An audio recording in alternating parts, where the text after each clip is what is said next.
रमता राम जपो रे प्राणी, अब तो सुन ले राम कहानी।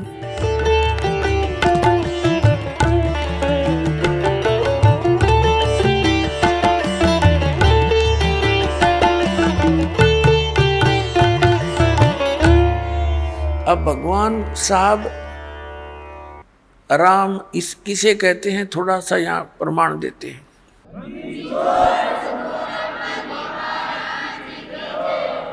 जैसे एक तहसीलदार है, उसको भी साहब कहते हैं, और एसडीएम को भी साहब कहते हैं, और डीसी को भी साहब बोलते हैं, कमिश्नर भी साहब कहलाता है, मंत्री जी को भी साहब कहते हैं, मुख्यमंत्री जी को भी साहब कहते हैं, और प्रधानमंत्री जी को भी साहब कहते हैं, राष्ट्रपति जी को भी साहब कहते हैं। ये सभी साहब से ही जाने जाते हैं, लेकिन इन साहबों की शक्ति में दिन और रात का अंतर होता है। रियल में साहब कौन है? हमारे देश का राष्ट्रपति, वो वास्तव में वो साहब है, यानी सबका मालिक है। तो ऐसे ही ये अन्य जितने भी पद पोस्ट हैं, श्री गणेश जी का, श्री विष्णु जी का, श्री ब्रह्मा जी, श्री शिव जी, दुर्गा जी का, श्री दुर्गा जी देवी का, और ब्रह्म का, ये भी भगवान साहब कहलाते हैं। पर इनकी इस प्रकार इसकी तुलना कर लेना कि ये कितने साहब हैं। श्री ब्रह्मा जी रजोगुण विभाग के मंत्री एक ब्रह्मांड में, श्री विष्णु जी सतोगुण विभाग के मंत्री इस एक ब्रह्मांड में, और 3 लोकों पर इनकी ये सत्ता है, ये विभागीय मंत्री है। और तमोगुण विभाग के भगवान शंकर जी। तो ये तो केवल एक ब्रह्मांड में और 3 लोकों पर मालिक है, वो भी एक विभाग के। और इनका पिता जो है वो 21 ब्रह्मांड के अंदर एज ए चीफ मिनिस्टर काम करता है, ये समझ लो। तो ये ब्रह्म जो है ये केवल 21 ब्रह्मांड का साहब है।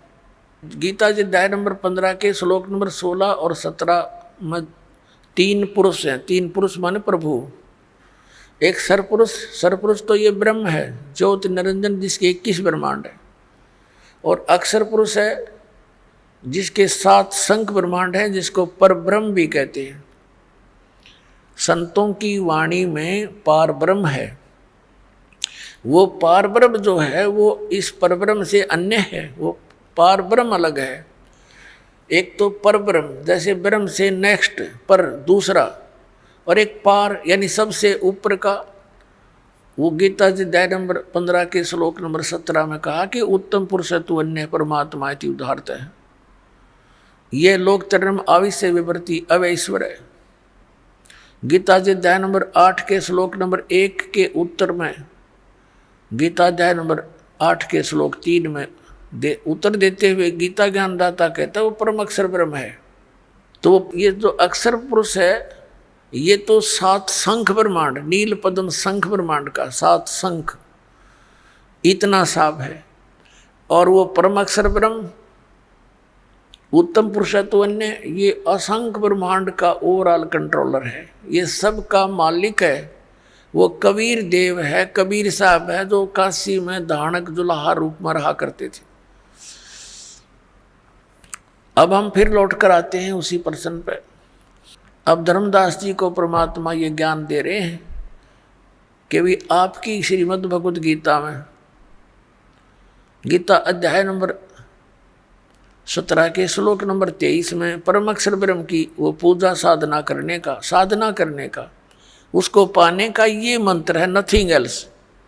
तो श्रीमद् भगवद गीता जी में ना तो हरे राम हरे कृष्ण राधे राधे श्याम मिला दे, ना सीताराम, और ना ही ओम नमः शिवाय, ना ओम भगवते वासुदेव नमः।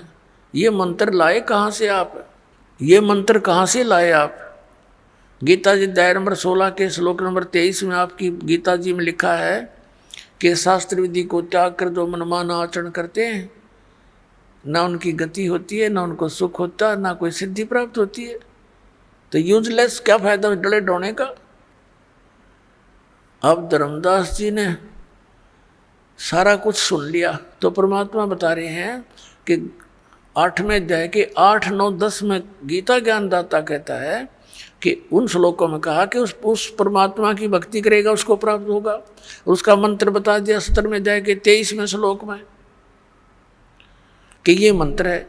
इसके अतिरिक्त जो भी आप जाप करते हो, इति निर्देश है, फाइनल फैसला आपकी गीता जी में। ओम तत्सत इति निर्देश है। निर्देश है माने डायरेक्शन, बाय ऑर्डर।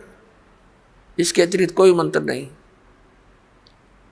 और तुम कहोगे कि ये पुराणों में लिखा है, फलाना लिखा है, तो पुराण अलग चीज है।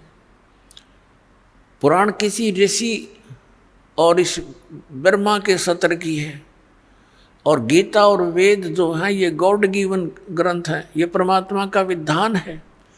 और पुराणों के अंदर जो आदेश है किसी अन्य ऋषि और इस ब्रह्मा विष्णु महेश के सत्र का है, ये भगवान नहीं है। ये विधान नहीं बता सकते, परमात्मा का चेंज नहीं कर सकते। बता सकते हैं अगर वेदों के अनुसार बताते हैं तो कोई दिक्कत नहीं, कोई बताओ, और गीता के अनुसार बताते हैं। जैसे हम वेदों और गीता को छोड़कर पुराणों के आधार से भक्ति करते हैं, तो किसी ऋषि के आदेश का पालन कर लिया हमने, और वो आदेश यदि वेद विरुद्ध है तो वो अपराध है। जैसे एक मित्र था किसी व्यक्ति का, दरोगा जी SHO, और उसका कोई पड़ोसी उसने तंग घना करे था। उसने अपने मित्र SHO से कहा कि ऐसे ऐसे एक व्यक्ति मुझे बहुत तंग करता है, कुछ समाधान बता। उसके मित्र SHO ने कहा कि तू मार लठ उसका, मैं आप देख लूँगा। उसने गढ़ दे। अब उसने आंगा पा गया, आदेश मान लिया उसका, अपने मित्र SHO का, अपने पड़ोसी के साथ झगड़ा कर लिया। झगड़े में उसका कान पर लठ लग गया, मर गया उसका पड़ोसी। अब वहाँ का प्रभारी था वही SHO, वो लिया पकड़ के अपने उस मित्र को, क्योंकि उस नालायक ने अपने एक मित्र अधिकारी की आज्ञा का पालन करके राजा का विधान तोड़ दिया। राजा का विधान था कि यदि कोई किसी की मृत्यु हत्या करेगा तो उसको सजा मौत मिलेगी। अब उस राजा के विधान के टूट जाने से, अपने मित्र की आज्ञा का पालन करने से उसको सजा मौत होगी। तो परमात्मा कहते हैं कि कबीर साहेब के आप जी उन वेदों और गीता के अतिरिक्त कोई और अन्य साधना करते हो तो वो आदेश भगवान का नहीं, विधान नहीं, मालिक का। आप फिर किसी SHO की आज्ञा का पालन कर रहे हो, ऋषि और इन महर्षियों का, इनके बताए इस अज्ञान को ग्रहण नहीं करना।